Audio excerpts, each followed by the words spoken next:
So yeah, everyone wants to make sure they get a coffee to keep them going strong. Okay. Yes, so that's what Nisa had done.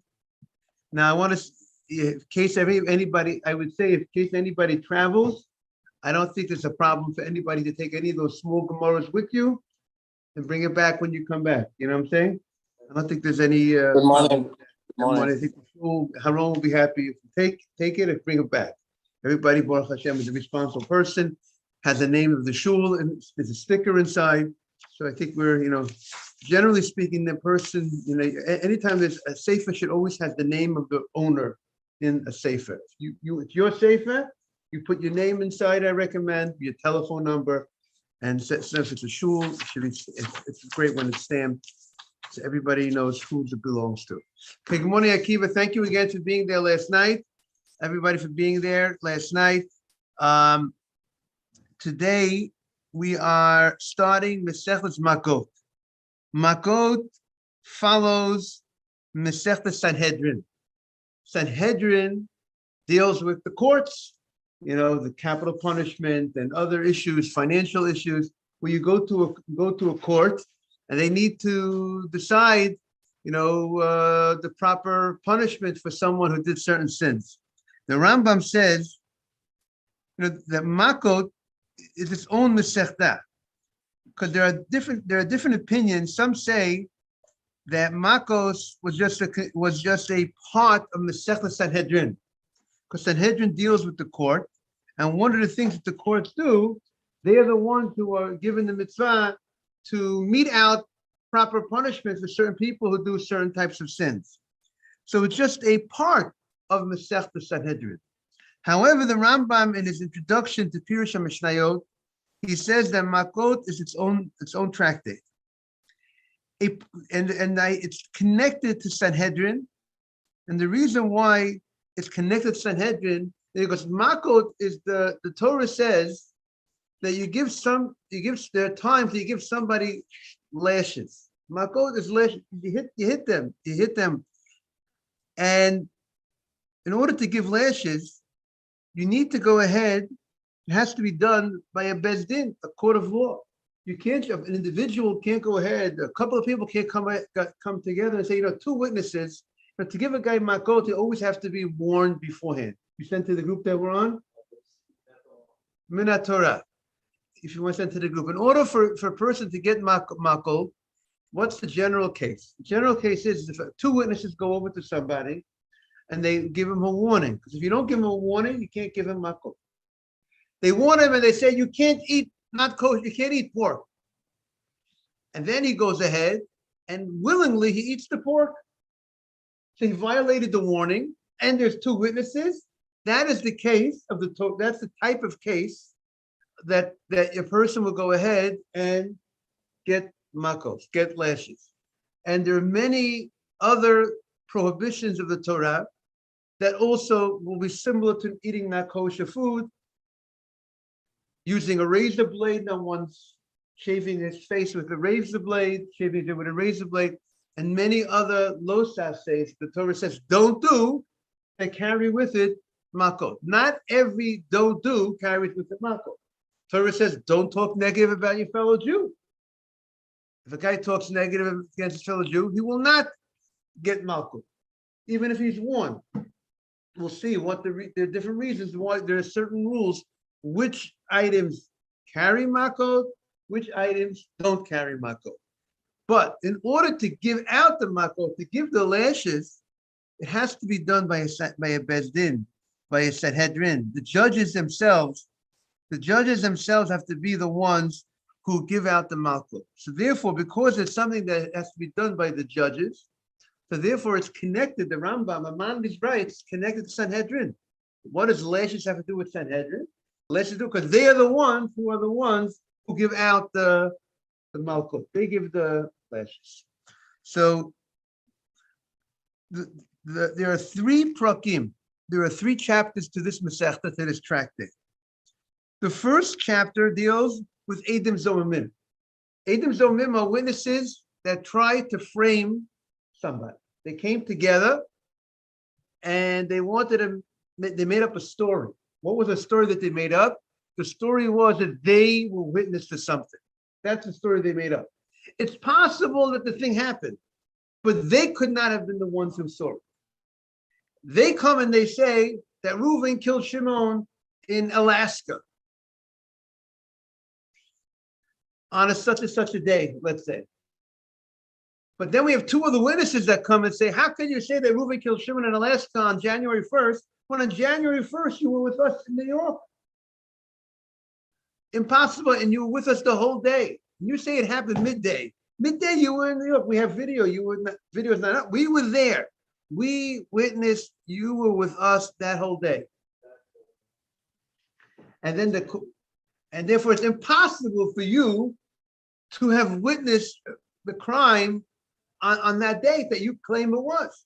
So what really? So it comes that these two witnesses are really creating a story, framing, making up something. And the Torah says, what do you do to those witnesses? You do to the witnesses what they wanted to do to their brother. They wanted to kill him. They wanted to say that Reuven killed Shimon. And not only that, they came and the court, based on their testimony, made a verdict that Reuven should be killed. But the court did not yet mete out the punishment. And then two other witnesses come into the court and say that these guys are not honest because they were with us. So then the court will, if they accept the second pair of witnesses, they will kill the first pair of witnesses because they intended to kill the first guy. Similarly, if two guys come and they say Reuven borrowed $1,000 from Shimon on January 1st in Alaska. But we have two other witnesses say that you were with us in New York that whole day. 12 o'clock, you say it happened 12 o'clock? 12 o'clock, you were with us in New York. It's impossible that you witnessed Reuven owed Shimon $1,000. And being that's impossible, you wanted an outlet. When you say he owes him the money, he borrowed it, you're claiming that he owes the money. You wanted to create an obligation of money, so you're gonna have to pay the $1,000. You framed him. You wanted him to pay the $1,000. You have a case, Mr. Haver. You're going to have to pay. Vasitim lo, you do to him. What you guys wanted to do to him, you're going to pay him. You're going to pay Reuven the $1,000 that you wanted to take away from him. Now, obviously, I presume the idea is the Torah wants to deter people from framing somebody, and therefore, with the fact that the punishment, even though the punishment will be exactly what you want to do to the other guy, therefore that will be a great deterrent that a person will realize that framing somebody doesn't pay.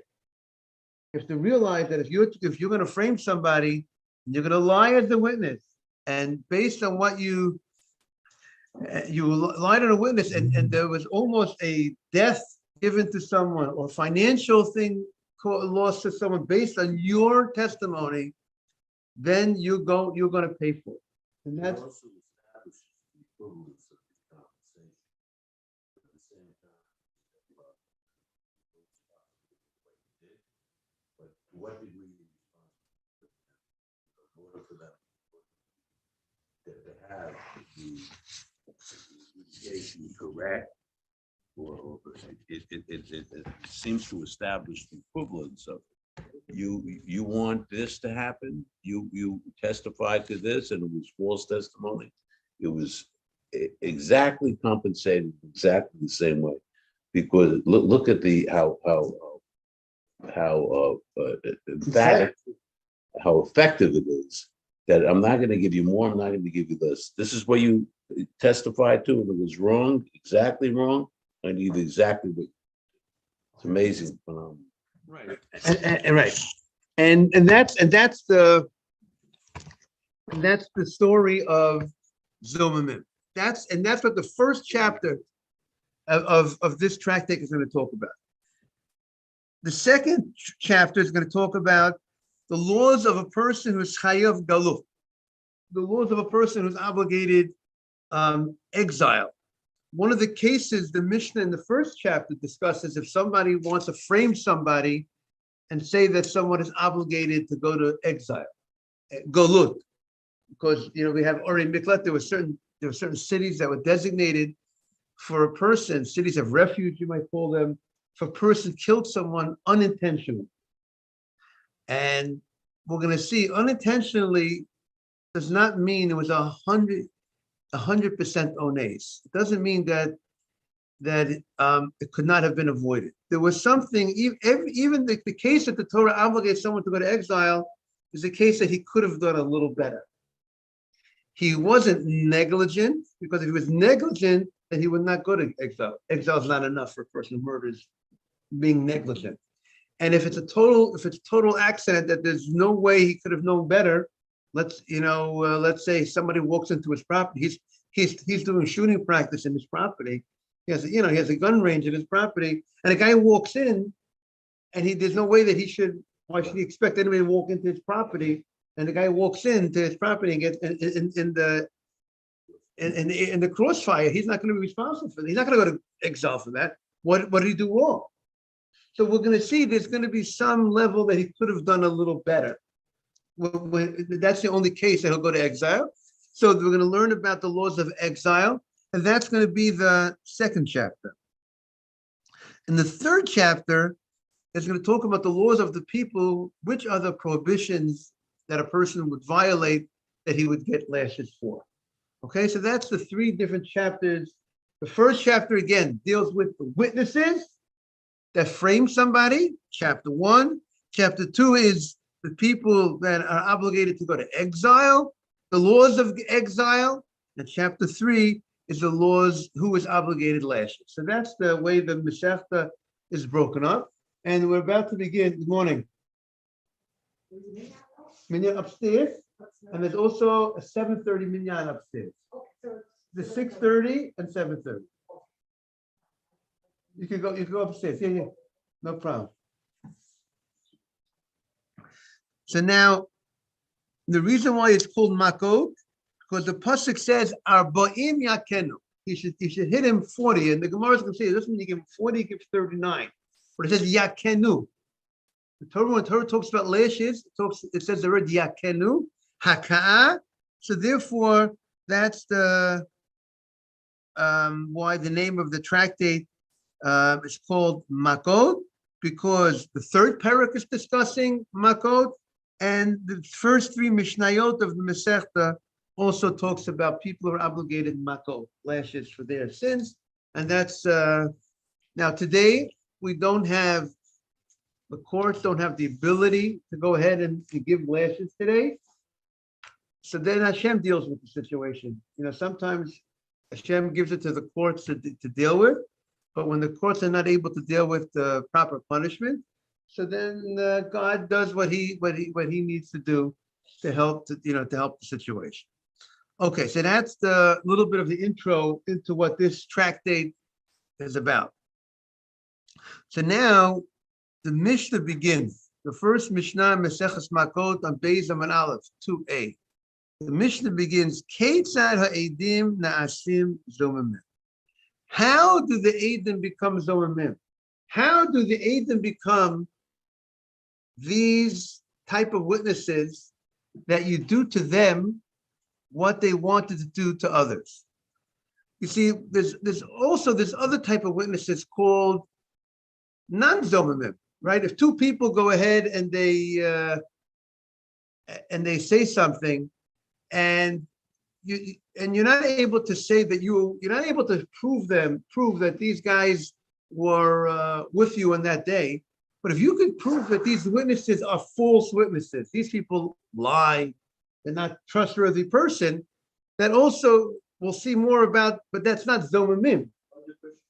I'm saying we're going to see that there's other cases that there's somebody could be a false witness, that false witness, but not necessarily they are zomimim. We're going to see not all. Morning, Ariel. Morning. Let's say somebody is proven to be a shakran. We know the guy is always lies. So that also would be, you wouldn't trust him as a witness. A guy is a rasha, a guy is a wicked person. He'll be an invalid witness. But here we're talking about the different type of some problem with the witness. Not that he's a rush, not that because a guy who intentionally violates the Torah. The guy who goes ahead eventually violates the Torah on things that carry with it malchut. For instance, a guy who intentionally chas v'sholom eats not kosher food. He's an invalid witness. That invalidates him. He can't be a witness. That's why, by the way, by someone's wedding, the most important people at someone's wedding, are those two witnesses. Of course, you have the rabbi who makes sure that everything should be done right, but the two witnesses on the kiddushin, when you give the ring to your wife, those two witnesses have to be kosher people. And if they're people that don't follow the Torah, they can't be witnesses.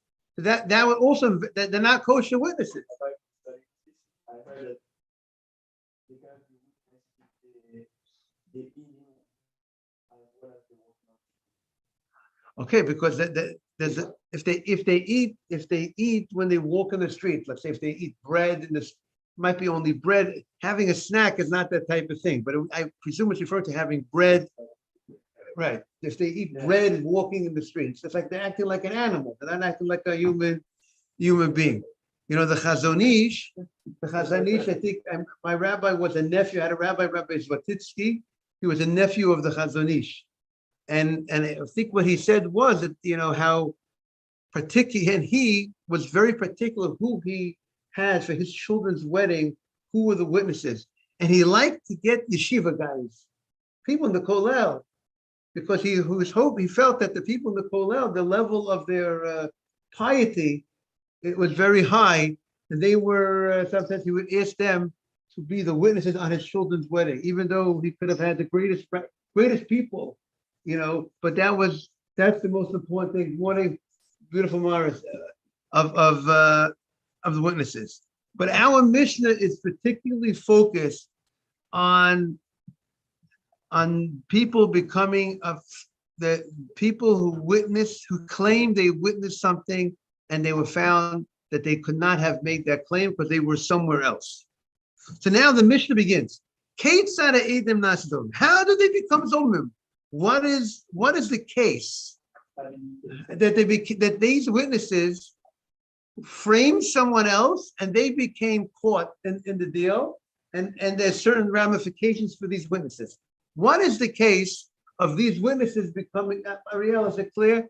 Morris, you hear the question is, we're talking about witnesses that made up a story. They claim they witnessed something, and we have two other witnesses that say you could not have been there because you were with us in a different location.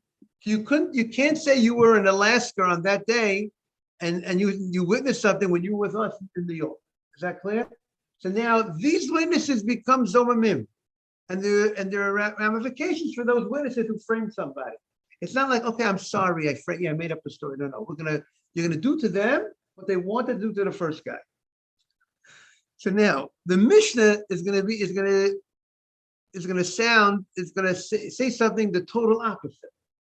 The Mishnah asks the question, how do the witnesses become zomamim? And the Mishnah is going to give you a case how they don't become zomamim. And that's what the Gemara is going to ask. It seems like you ask the question and you give an opposite, and you give an answer which is showing the total opposite. That's going to be the Gemara's question. But let's see what the Gemara says, Mishnah says. That's a great question. How do you know to believe the second set over the first? The first set of witnesses, what? It's again, Rav Daniel's asking, why is it that we believe we have two pairs of witnesses? Pair number one says Reuven killed Shimon. Pair number two says that you guys, you were with us on that day in a different town, and you could not have seen it. Maybe the second pair of witnesses are lying.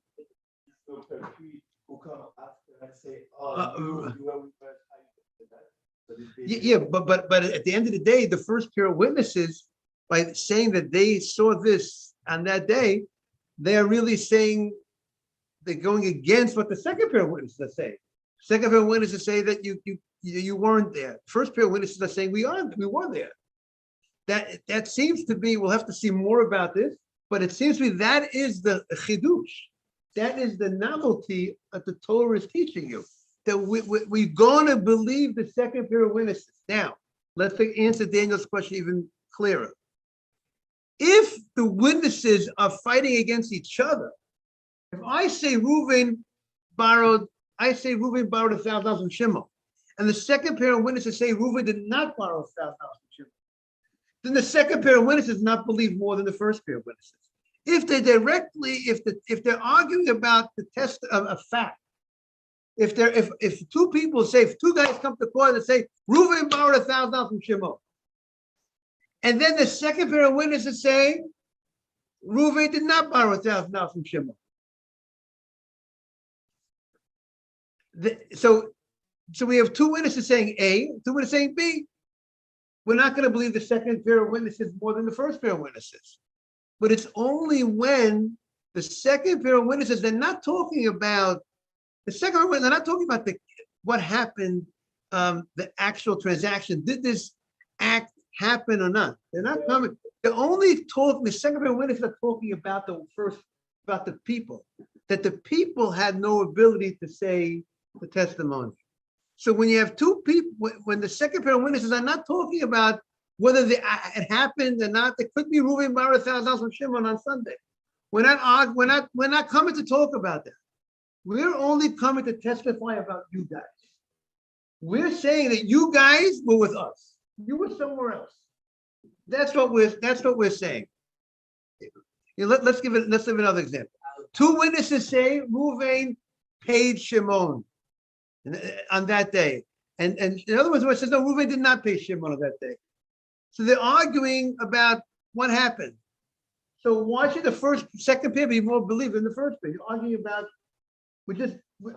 what a fact. I say this fact, you say that's not the fact.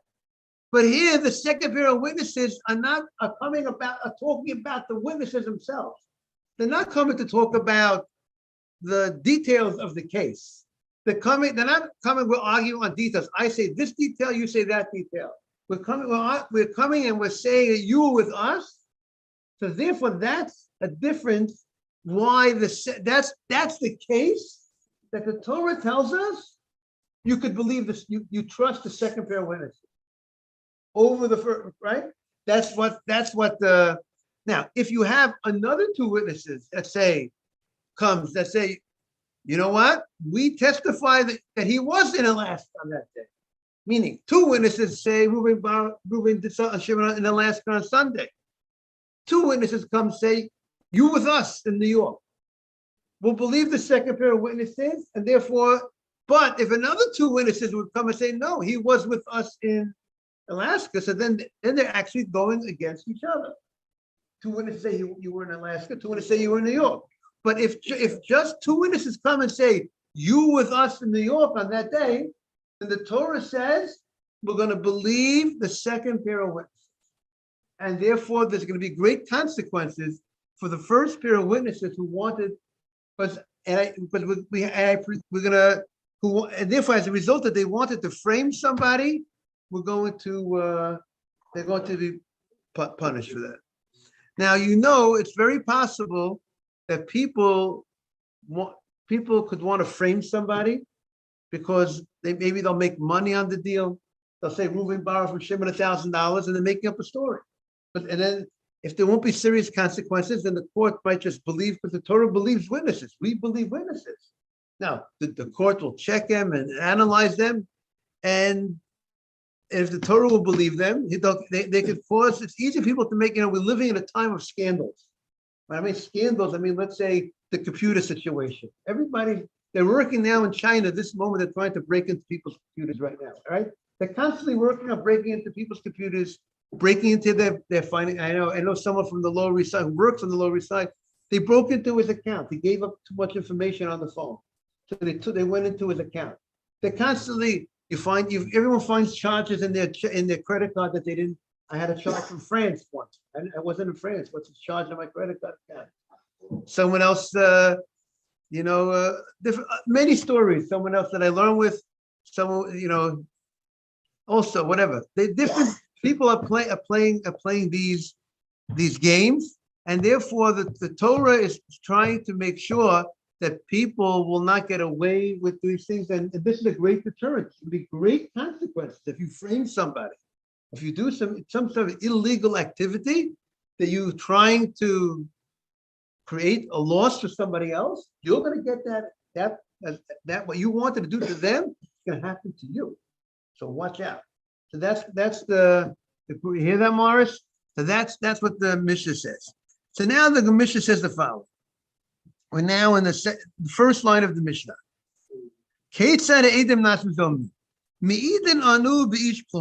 We testify about such and such a person, certain individual. Shehu ben Gerusha. He is the son of a divorcee. We come and we testify that we were there. We witnessed this guy's mother. This guy is a Kohen. Until now, we know this guy, his name is Cohen. Okay. And his father, we have no question, his father is a Kohen. And the Torah says a Kohen cannot marry a divorcee. A Kohen can't marry a divorced woman. A Kohen can marry a widow. A Kohen can't marry a divorced woman. If a Kohen marries a divorced woman, the child is called a halal. The child loses his status of ability to eat trumah. Usually, the child of a Kohen eats trumah. It's the status of a regular Kohen. He loses the status because he's called unfit. He's a halal because this child came from a forbidden union between his father, the Kohen, and the divorcee, and that's called the halal. So now, two witnesses come and say that this person who we thought was a Kohen until now, they say that, by the way, his mother that he was born from has a history. She was once divorced. We were there. We were at the court, the Beis Din, when the first husband gave a kosher bill of divorce to this woman. And therefore, this child who now subsequently, then this woman remarried, because we all know, we were all at this second wedding. There's no question. We know who his father is, who his mother is. Everyone knows his father's a Kohen. Everyone knows who his mother is. But these witnesses now tell us about the past of the mother. They claim the mother was previously married and was divorced. So now, yes.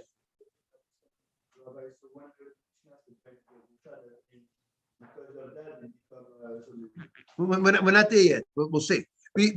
First, they want to say he's a son of a divorcee. That's what they're coming to say. And what's the ramifications of the court saying that? And as a result of that, he's invalidated from Kahuna.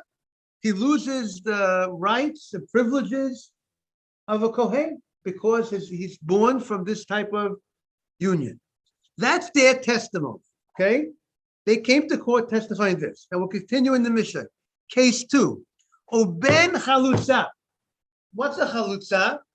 Chalutza is if a person passed away and they did not have any children. And there's a mitzvah for the brother, the older brother, to go ahead and marry the wife that he left over. And as a result of him marrying the wife that he left over, and if they have children, it's tremendous merit. The name of the first husband lives on as a result of that. It's a tremendous. Good morning, Mr. Aini. Yeah, Torah. And your son Ezra was mentioned last night, so we'll tell you about that later also. Yes. So if a person, Mr. Aini, we're talking about witnesses. It's the first page. You're on the first page at the first class of the new tractate Masechta we started today. If witnesses frame somebody, there's the great consequences for those witnesses who try to frame somebody. So here we have another case. Two witnesses. The Torah says, "Good morning, good to see you. Welcome back." The Torah says that also there's someone called the chalutza. What's the chalutza? If a person died young without any children, left over his wife, there's a mitzvah for the brother to go ahead and marry this person's wife. Only if they have no children. If the widow, if he left over children, they're not allowed to get married. It's forbidden. It's forbidden to marry someone. Someone cannot marry their sister-in-law. It will be forbidden for someone to. Even today, a person never can't marry. If a sister-in-law left over children, if there's children, then they'll be forbidden to ever marry one sister-in-law. But only if there was no children left over, then there was a mitzvah to marry. But if he would not want to marry his brother's wife, so then the Torah says a different option. The option was chalitza. She would remove his shoe from his foot, and she would say, this is what we do to a person who doesn't want to build his brother's home. It's a certain way of, and we'll see more about this, and that's called chalutza.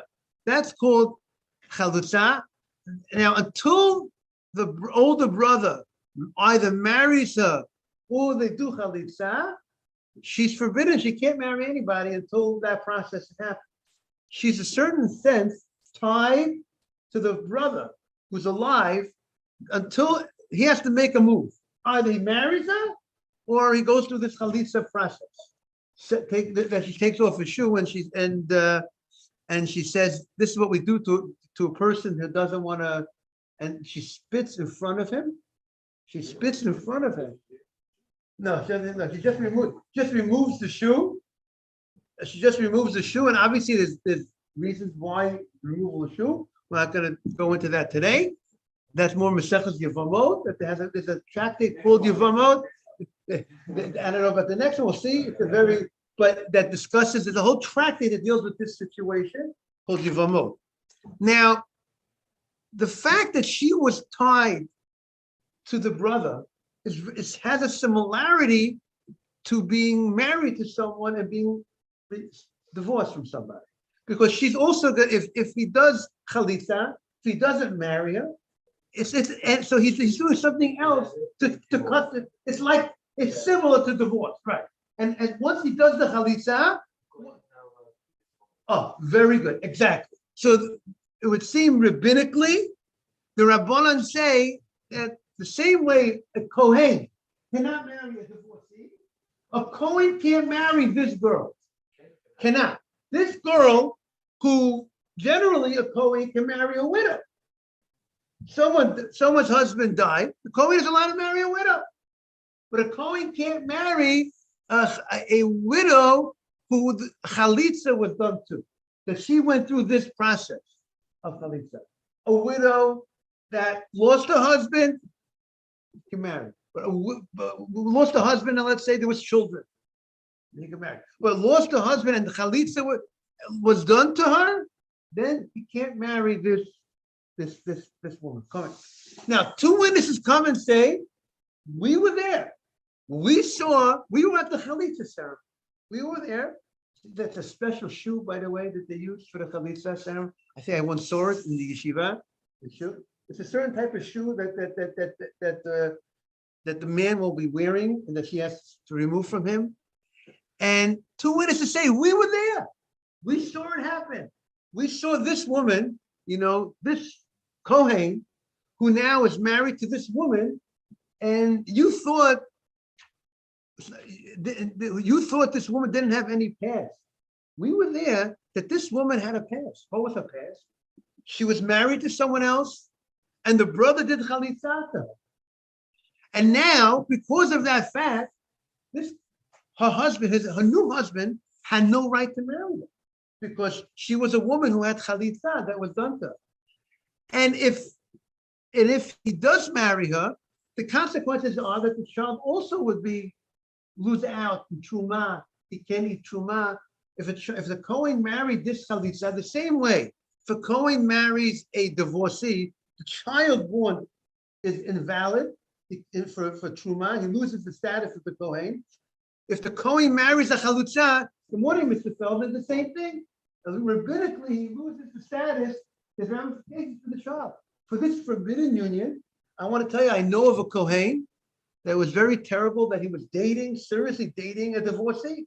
Thank God he's dating no longer so a different person. Meaning, what's the problem? The problem is he might come to do this big sin. If he's dating, seriously dating a divorcee, what's the possibility? When you date, eventually what can happen? People can get married. And if he gets married, he's violating what the Torah says. It's a very serious we might not realize it. We have to, people need to appreciate the greatness of the sin. If Hashem says it's what? He can't give up on the Kohen status. The Torah says you're a Kohen, you're a Kohen. He can't give up. He has no right. He no such thing. Could we give up that I'm a Jew? I can't give up. I'm Jewish. A Jew is always a Jew. A Kohen is always a Kohen. We see over here, and the laws of the Kohen apply to, he could ruin this kid. He could ruin that his kid should lose the status of the Kohen. If he marries the wrong woman, he marries the divorcee. But he himself remains, he's a Kohen. So now two witnesses come and they say, we were there. We witnessed the ceremony, this chalitza ceremony of his wife, of his wife that he's now married to. And therefore he had no right to marry her. And therefore the son that's born is invalid for kuhuna, for truma. And then two other witnesses come and say, what do you mean? You were at the ceremony? You were with us on that day. Ceremony took place in Alaska. You claim it happened on January 1st, 2010? You were with us in New York the whole day, January 1st, 2010. You could not have been there. Therefore, you're making up a story. You're creating a story. Now, the general rule is when witnesses frame somebody, you do to them what they want to do to the other person. But here, even if these witnesses are Kohanim, so you should say, these witnesses are Kohanim, we should do to you what you wanted to the other guy. You wanted to make this guy invalid from Truma. We should tell you guys that you're now posul. You wanted to post it. So the Mishnah says, no, we don't do that. We don't say that the second pair of witnesses, the first pair of witnesses who are Kohanim, we're going to do to them what they want to do to the guy, which is the general rule. When witnesses frame somebody, we do to them what they want to do to the guy. But over here, this is an exception to the rule. This is one of the exceptions to the rule. What do we do? We're going to give this first pair of witnesses lashes. Malchut. We're going to give them lashes for framing somebody, violating one of the 10 commandments that says don't testify falsely against your fellow brothers. And you guys testify because you were with us. And therefore the court is going to mete out lashes. And the point of lashes, I would say is, when God's not interested in giving guys lashes, God's not interested ever to punish anybody. God's interested that people shouldn't sin. So when you know there's serious consequences, then you're not going to sin, right? That's where Moshe Feinstein writes to Governor Hugh Carey. The governor of New York in 1980, 1981, who was the governor? Governor Hugh Carey. And there's a letter in the Igrot Moshe that Governor Carey wanted to know, what is the Jewish opinion on capital punishment? What's the Orthodox opinion? So they said you have to speak to Rabbi Feinstein. Rabbi Moshe Feinstein, he's the man to talk to. So Rabbi Moshe Feinstein writes a letter to Governor Hugh Carey. The Hugh Carey Tunnel? You ever see the Hugh Carey Tunnel? What's that? The Brooklyn Battery Tunnel has Hugh Carey. He was the governor. And most probably had some of his people who worked for him, Jewish liaisons. And Rabbi Moshe Feinstein writes in the letter, very rarely did we ever do capital punishment. You have to warn a guy, you have to do it intentionally in front of witnesses. How many guys had to put someone in front of witnesses being warned? And all these different questions that the court asked. But the Torah says there is such a thing called capital punishment. The Torah says if a person kills somebody, a murderer gets killed. But the point is, why is the Torah writes that is not so much to give out the punishment, because it's very rare that it ever happened that we ever killed a guy for killing somebody. One opinion says if it happened once, some say if it happened once in 7 years or once in 70 years, that's a murderous bezin. That's a court that really did Yeah, Rabbi. But one second, Yosef, you want to say one second, Yosef. But but what's the point? But the fact that the Torah says you can't, if you murder someone, you get killed, you recognize the seriousness of the act, and therefore you'll refrain from doing that act. Yes, Yosef. Yeah, Even so- today, the court, one second, the court's not, doesn't, we don't have a court to punish us for that. But the fact that we know the seriousness of the crime should create a deterrent. Yes. Yeah, I was just heard about this killing stuff, that it's only permitted when the Sanhedrin is formatted. Okay. Right, exactly. You need a Sanhedrin. You need a Sanhedrin at least of 23 rabbis. In order to kill someone, in order to kill somebody, how many you need? A minimum of a court of 23 rabbis. That's how serious. Yes. And for example, for the keeping of the Shabbat, it said if you don't keep it, you will be dead. But you have to be warned 3 times and warned just before. Yes, you have to be warned. You have to warn again. Right, so it's very rare. You witness. Right, exactly. And even then, if you do that, if you're coming in front of the Sanhedrin, they say like, listen, I'm asked to do teshuvah. Even then, they will give you to do the teshuvah because the teshuvah is a higher level than anything else. Yeah, no, but I think, but first of all, if everybody here, I think everyone should go up to David. I don't want people to be late. Thank you, everybody. Joseph, just to say what you're saying, if a guy killed in front of witnesses and he was warned, tshuva is not going to save him from the court killing. Killing is the only thing maybe that is outside. The court's going to kill the guy still, but of course, if he does tshuva, will definitely help him in the heavenly punishment.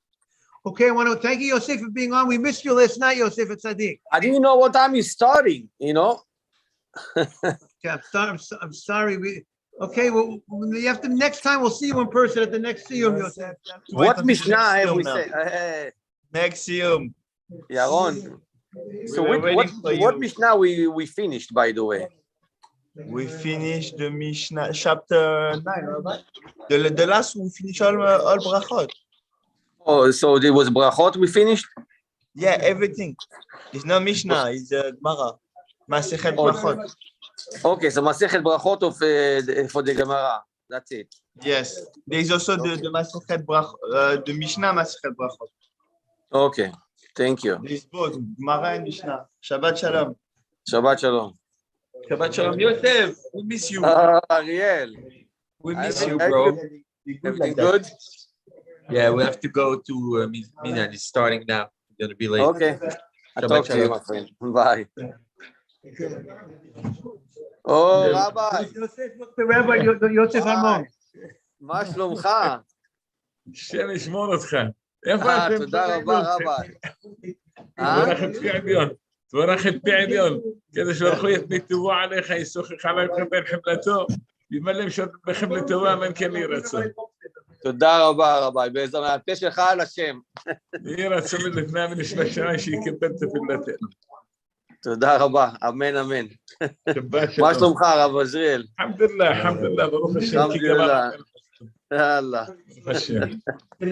טוב לראות אותך. תודה, בשמחות רגיל. בהחלט. ביי, רבי.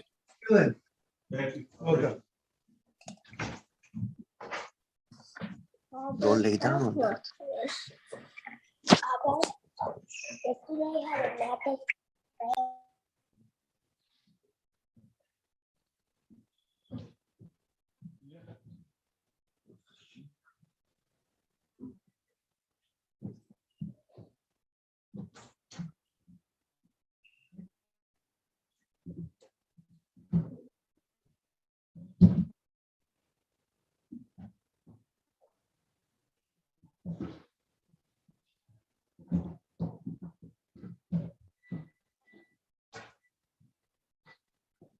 Morning, Mr. Bennett. We missed you, Mark. I'm so tired by the time I'm done with work, I can't see straight. I hear you. Yosef, have a great day.